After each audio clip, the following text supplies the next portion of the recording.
जी आसिफ।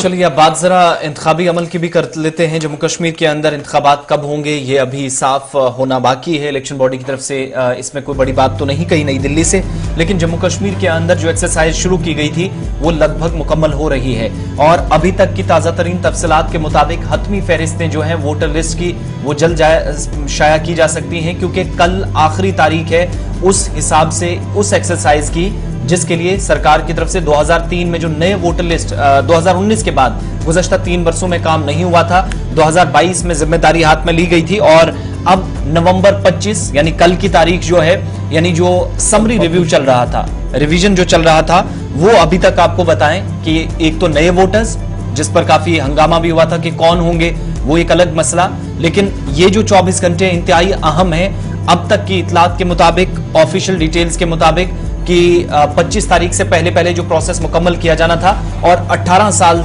जिन लोगों की उम्र हो चुकी है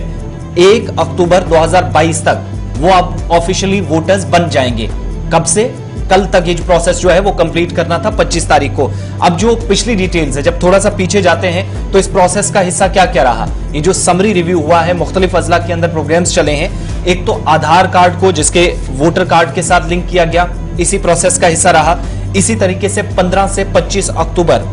बल्कि सितंबर तक सरकार की तरफ से भी इसमें अपनी जगह सिक्योरिटी लेवल पर बाकी चीजें की गई, लेकिन इलेक्शन बॉडी ये कर रही थी कि 15 सितंबर से 25 अक्टूबर तक वक्त रखा गया था कि जिन जिन लोगों ने फॉर्म फिल किए हैं, अगर किसी की वोटर लिस्ट में गलती से नाम नहीं आया था और अगर किसी का नाम गलत चढ़ा था तो वो अपने एतराजात, अपनी शिकायत दर्ज करा सकते हैं। वो भी लोगों की तरफ से कराई गई 15 सितंबर टू 25 अक्टूबर तक। लेकिन 25 नवंबर कल का दिन जो है, आज तकरीबन शाम होते होते बहुत सारे इलाकों के अंदर जो अब तक प्रोग्राम्स हो रहे थे वो खत्म हो जाएंगे। जब अब स्पेशल समरी रिवीजन हुआ यूनियन टेरिटरी के अंदर, इसको जब हम देखते हैं तो पता ये भी चलता है कि जो EROs थे,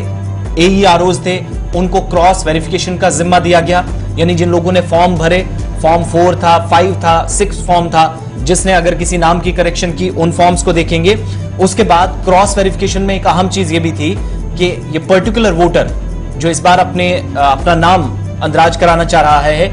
वोटर लिस्ट में अपना नाम लाना चाह रहा है, क्या वो जम्मू कश्मीर के किसी पर्टिकुलर एरिया का है, ये वेरिफिकेशन का प्रोसेस रहा। उसके बाद जो एप्लीकेशन फॉर्म है वो AERO या जो EROs वगैरह थे वो BLA के थ्रू मुतलका हुकाम तक यानी कंसर्न्ड अथॉरिटीज तक पहुंचाना था, जिसका मतलब ये हुआ कि जो प्रोसेस था ऑलमोस्ट मुकम्मल हो गया है जी। अब कल फाइनल लिस्ट जो है वो हमारे सामने होगी वोटर लिस्टों के हवाले से, जिस पर काफी ज्यादा चिमेगोइयां चल रही है कि जनाब लाखों लोग जो है वो उनका इंदराज हुआ है और ये लाखों लोग क्या जम्मू कश्मीर के वो पुश्तैनी बाशिंदे हैं जो 2019 से पहले थे, या उसके बाद भी जिस तरीके से वोटिंग का अमल शुरू किया गया पूरी मुल्क के अंदर जो है पीपल्स रिप्रेजेंटेशन एक्ट के तहत, क्या उसको ध्यान में रखते हुए बनाया गया। अब ये चीजें जो है वो कल सुबह हमारे सामने होंगी जब फाइनल वोटर लिस्ट सामने आएगा और पता लगेगा कि कितने लाख वोटर कश्मीर में बढ़े हैं, कितने लाख वोटर जम्मू में बढ़े हैं, किस कॉन्स्टिट्यूएंसी की सूरत हाल किस तरीके से है। डिटेल जो है वो कल सुबह हमारे सामने होंगी, क्योंकि कल 25 तारीख है और इलेक्शन कमीशन के मुताबिक फाइनल वोटर लिस्ट ड्राफ्ट जो है वो कल जारी किया जा सकता है। बढ़ते हैं जी।